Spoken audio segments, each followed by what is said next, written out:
Welcome po muli sa ating YouTube channel, Kings Ka TV. At medyo matagal-tagal tayo na hindi nakagawa ng mga videos gawa ng itong nakalipas na mga buwan medyo busy tayo sa pananahi lagi. Kasi ako lang isa nananahi dito sa aking patahi ang maliit. Kaya may nabisi ako. Kasi medyo maraming nagpapa-repair o nagpapagawa noong mga nakalipas na buwan. So ngayon, panibagong taon sa Gregorian calendar, 2026 na tayo. At panibagong pagsisimula muli ng paggawa ng mga videos at sumagot sa mga katanungan at sa mga nag-request na magpapagawa ng mga pattern, magpapaturo na kung paano mag-repair. Ito na po yun. So, umpisahan na po natin itong panibagong mga gawain na naman. So, sa inyo lahat na mga nanonood ko sa sumasubaybay sa akin channel, pasensya na po kayo sa mga nakalipas na mga buwan. So ngayon, ito, meron akong customer na 3, kahapon ko ito natanggap, papuputulan ito.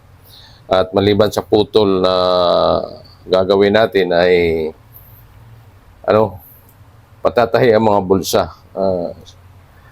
Ito uniform ito sa pasok ng trabaho, kaya 3 piraso ito yung patatahi ang mga bulsa kasi susuot sa pagpasok ng trabaho. So nagtataka ako kung bakit noon pa, bakit sinasarado yung iba, gusto may bulsa. Siguro gano'n ang pagtingin sa atin ng mga taga-ibang bansa na siguro ang Pinoy ay may kalikutan ng mga kamay. Ganon siguro sila makatingin sa ating, kaya sinasaradong bulsa para makaiwas na mapaglagyan yung mga bulsa ng mga kung anong mga malilit na bagay na pwedeng siksik sa bulsa, kaya sinasarado ang bulsa. Kaya pakikita ko sa inyo to mga kapadyak ng mga paano putulan. Simple lang naman ito na trabaho, pero kailangan natin matutunan mga simpleng trabaho sa pamamagitan ng mga pagre-repair ng mga kasuotan. So, pasensya na po. Medyo sumasabit lang ang aking lalamunan. So, di tayo patumpik-tumpik. Umpisa na natin. Ito may sukat na ito. At itong sukat na ito ay ito yung ating tutularan para dyan sa dalawa na ating gagawin pa. So, sukat tayo. Ito yung ating sukat. Magmula tayo dito sa dulo hanggang sa kabilang dulo. 35 and so yun. Ang ipakikita ko sa inyo kung paano ang sistema, kasi kalimitan sa nagpuputol ay paganyan sila. Ako naman, iba na naman ang style ko. Ibig kong sabihin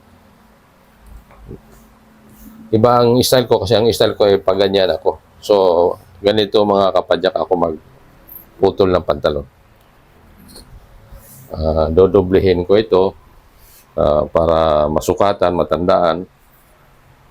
Pagkatapos kong masukatan, pagbutol, linalapat ko lang, kakaiba din sa iba. So, kanya-kanyang mga pamamaraan ng mga mananahi. Ito yung aking plan, ito yung aking isi-share sa inyo. Magamat may mga video na ito sa mga nakalipas kong mga video, pero gusto ko lang ulit-ulitin mga kapadyak. So ito na yun. Yan, ganyan. Pinatama, pinapantay ko lang dito sa dulo. At yan ay dito, papantayin ko rin. Yan.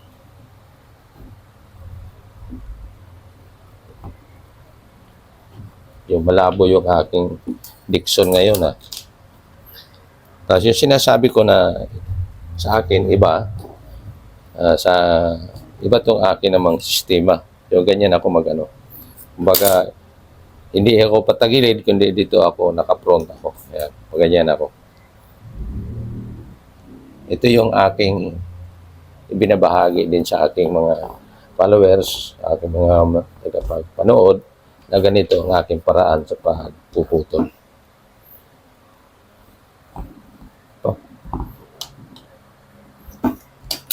Yan. Tapos putulin natin.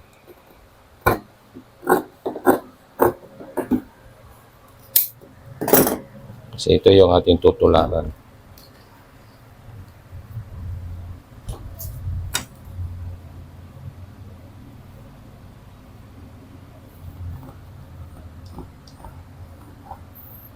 Ulit-ulit ko ng buhit kasi dahil ayaw mag-ano tumalab itong Dixon ko. Maliit itong Dixon ko ngayon. Hindi ako nakabili ng bago kasi. Kaya mag-o-order pa ako sa Shopee kasi medyo mas mura sa Shopee na mag-order ng mga ganitong Dixon. Okay lang naman yung sa Shopee kasi medyan may mga malalambot ng madaling mapudpud. Okay lang yun. Huwag lang idein ng masyado kasi magkadurog-durog. So, ganito tayo magputol mga kapadyak. Yan. Yan. Naka-flat na pa ganyan. Yan o. Pa ganyan. Kasi pag tinahi mo na yan, kumbaga pantay siya, pantay. Depende. Meron ding ano dito, style na kayong mga malalaki ang ano talaga, laylaya, malalapad. Ginaganito ko pa rin. So, pagka medyo hindi maganda, tinutuwid ko siya dito sa gilid. Pag medyo hindi maganda ang tinutuwid ko siya dyan. So, ito yung ating naputula na. Ito pa yung dalawa. Hindi ko na lang ipakikita kung pagputol nito kasi parehas lang naman ang sistema ko. Doon na naman sa pagtatay pagkatapos nito mapuputulan ko. At ito na tatayin na natin itong ating pinutulan. So, para malambot mga kapadyak, pupukin natin muna. Ito dito. Ayan. Kasi makapal ito eh. Mahirapan tayo dito maglupi ng maigi kapag hindi natin ito pinupukpok. Kahit man sa kumpanya kami noon, sa jug kami, nakaranas din ako na himing, kasi himing ang tawag nito. Nakaranas ako ng himlig, pinupokpok talaga namin yan.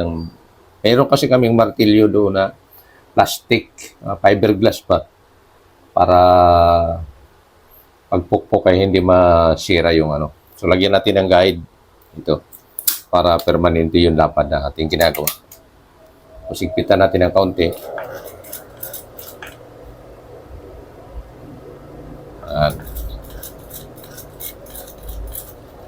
Pinakamay ko lang muna sa umpisa para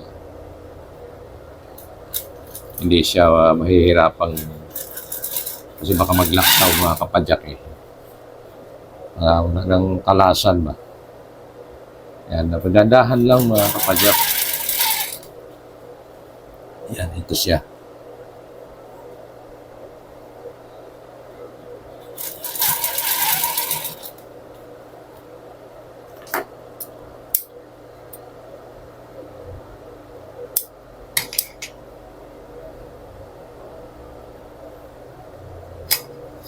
Okay pa rin natin ito dito.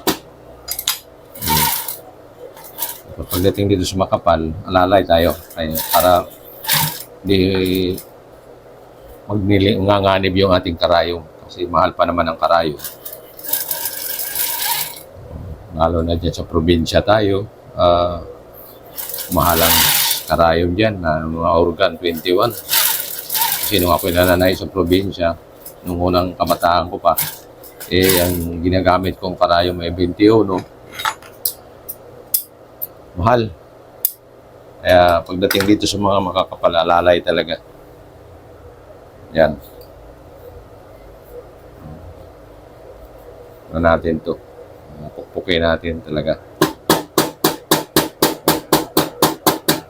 Kailangan may martilyo tayo. Itong martilyo ko pang kick ito ng motor kong Yamaha noon. Pinaglumaan na. Ginawa ko siyang martilyo. Hindi na ako bumili ng martilyo na plastic.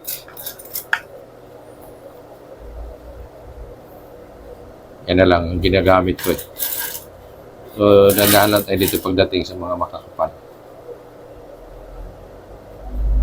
Hindi pa disgrasya yung ating karayo. Yan. Pagdating dito, ano naman na tayo ulit. Pukpok na naman tayo ulit. Yan.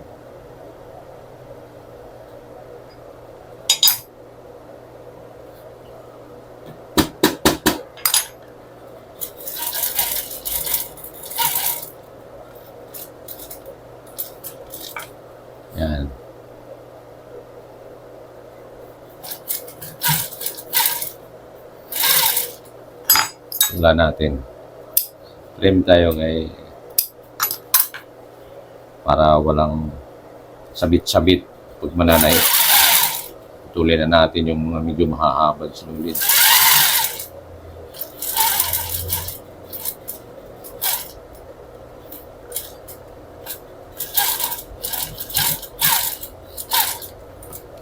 Ayan. Pag medyo naglalaktaw na yung ating karayom, itong makina natin, naglalaktaw na, stick upin natin ang ating karayom kasi minsan, pagka medyo liad na ng kaunti yung ating karayom, lumalayo na siya sa rotating hook. Ayun yung sanhi na naglalaktaw sa mga dahilan yun. So ito na yung sinasabi ko mga kapadyak, sarado natin yung mga bulsa. Ito, sarado natin to. Umpisahan natin dito sa kabila. Dito tayo magsimula. Baliktarin muna natin kasi medyo mahirap eh. Pagkatapos nito, lupian natin. Tatlo to. Yan, dito. Yan ang sinasabi kong yung iba gusto may bulsa.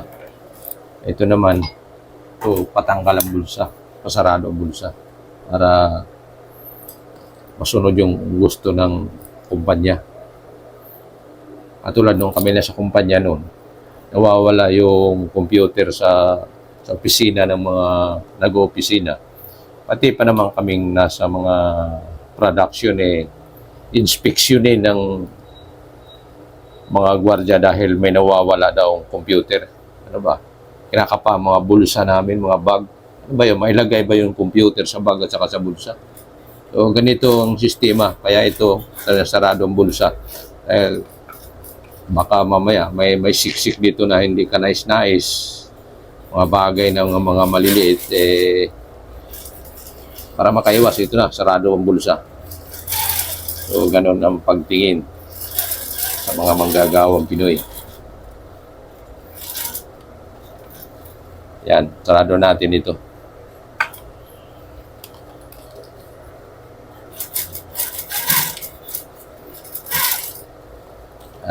Singil ko nito mga kapadyak, 120 lang. Saradong bulsa at saka lupian sa laylayan. 120 lang mga kapadyak. So, sapat na rin yun. Okay na rin yun.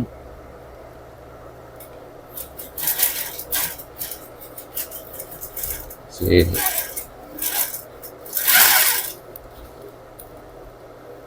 yan. Siksik lang natin yung video. Lumalabas yung ng sinulid. Ito. Ayun natin to kasi pinapatahi ito eh.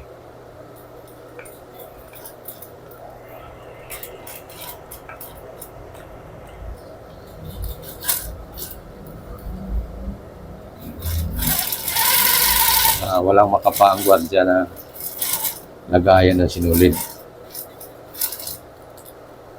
Baka may lagay kang sinulid dito, may siksik. Hindi kaya kung ano-ano mga bagay. Maliliit, kaya sarado. Yan. Pati itong coin pocket mga kapadyak, sarado natin ito. Baka mamaya may lagay pa dito eh. Yan. Sarado na lahat.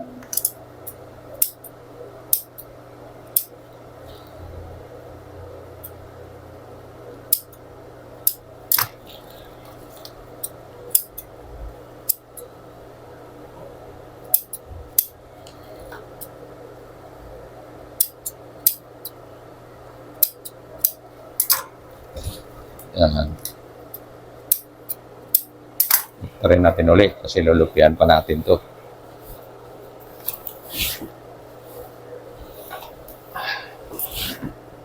Grabe ano. Trabahante. Pinagbabawalang may bulsang pantalon. Trabahante ng kumpanya.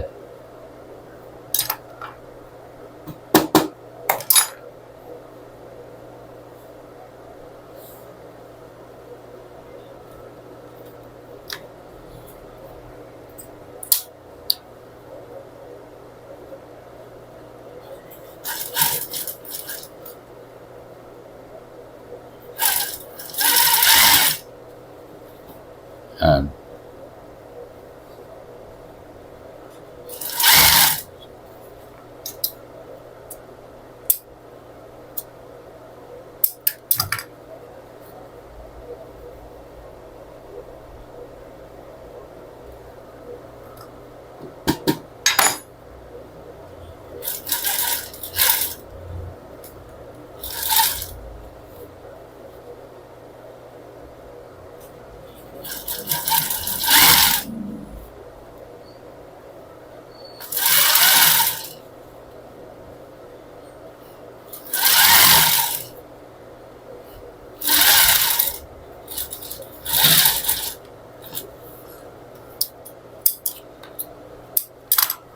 Yan.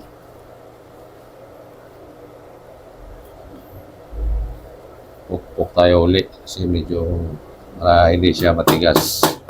Pero po, bagamat may kalambutan na naman ito mga pero para mas maganda talaga na pipiin natin siya para walang hassle baga kung taiin.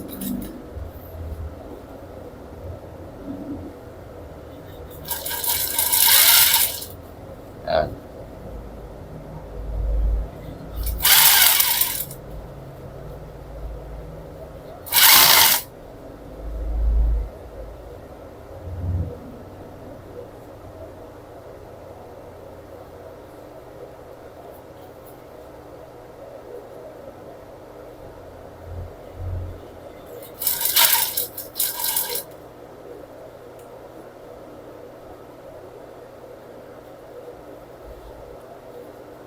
Stretch kasi ito mga kapadya kaya medyo sumasama-sama siya pa.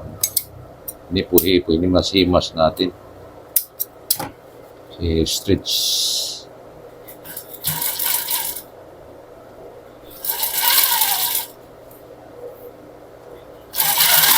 Yan.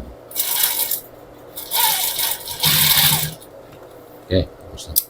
So, natapos ko na itong dalawa. Itong isa, may isa pang hindi ko na ipakikita kasi parehas lang naman ang basta pinakita ko lang na itong ating ginagawa ay sinasarado ang bulsa. Ayan, sarado ng bulsa, wala ng bulsa. Wala na. Yan. Sarado ng bulsa. Kasi pinapasarado ng may-ari. Ay bawal sa kanilang kumpanya ang bukas ang bulsa. Yan, sarado na. So, tapos na ang ating ginagawa na sarado ang bulsa at pati ang pagdudupi sa laylayan tapos na. So, maraming salamat sa lahat ng tumatangkilik sa aking mga videos at sa aking pagtuturo ng pagtatahi, pagre-repair, pagtatabas, lahat ng uri ng tailoring at ng gawain ng tailoring ay kung ano man yung aking nagagawa. Maraming salamat sa inyo mga taga-subaybay. At para sa mga hindi pa nakapag-subscribe ng aking channel, paki-subscribe lang po dahil malaki itong tulong ninyo sa aking channel. Sa inyong lahat, mga datihan at mga baguhan sa aking channel, marami pong salamat.